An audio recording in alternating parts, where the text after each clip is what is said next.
Ini kalau pakai biomak, batangnya agak keras ini, kerasnya. Akarnya lebih banyak, daunnya lurus, hijau, Oke. keras. Ya, selamat pagi Pak Karyaji. Selamat siang. Siang. Selamat pagi.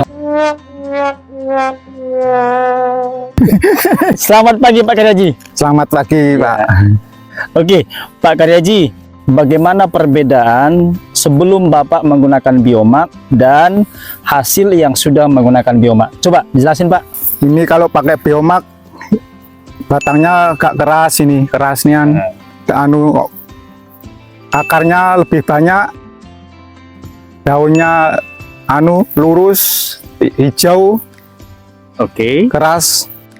Oke, berarti dari sisi pertumbuhan antara yang pakai biomak sama yang tidak pakai biomak sangat jauh perbedaannya. Perbedaannya adalah kalau yang pakai biomak kita bisa melihat dari struktur daun dia lebih tegak, ya, lebih tinggi.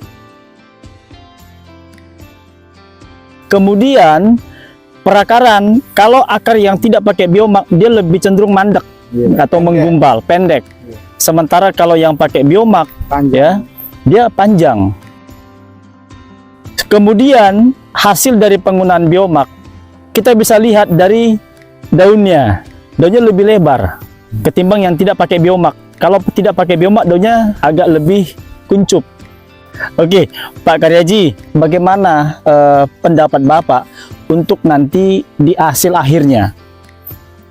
Ya, hasilnya akhirnya lebih bagus, panennya berhasil. Ya, meningkat lah. Meningkat. Oke, ya Bapak Ibu sekalian, lahan Pak Karyaji ini sudah menggunakan biomak dan juga propus.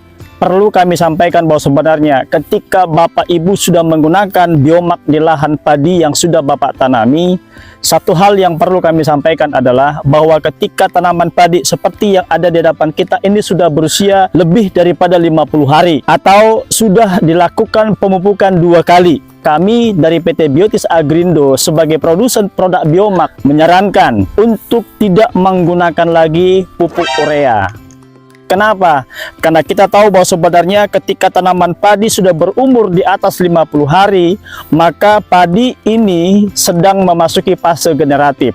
Nah, pada usia 50 hari ke atas, yang diharapkan pada tanaman padi itu adalah daun benderanya. Ya, ini daun bendera.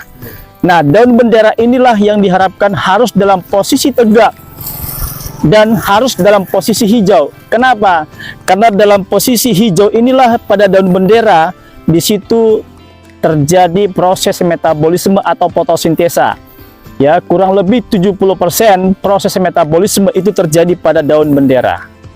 Nah, oleh karena itu kami menyarankan dan selalu mengingatkan bahwa ketika tanaman padi kita yang sudah menggunakan produk biomak ketika usia tanaman di atas 50 hari, jangan menggunakan urea, tapi cukup menggunakan pupuk NPK ya. Ya, dengan pupuk NPK itu sudah mencukupi kebutuhan nutrisi pada tanaman padi kita. Nah, propus adalah fosfat cair yang dapat mencukupi kebutuhan fosfat pada tanaman padi di lahan kita semua. Demikian Bapak Ibu sekalian, salam biomak propus dari Desa Sumber Hidup Jalur 8, Muara Telang. Terima kasih. Salam biomak propus. Sangat memuaskan.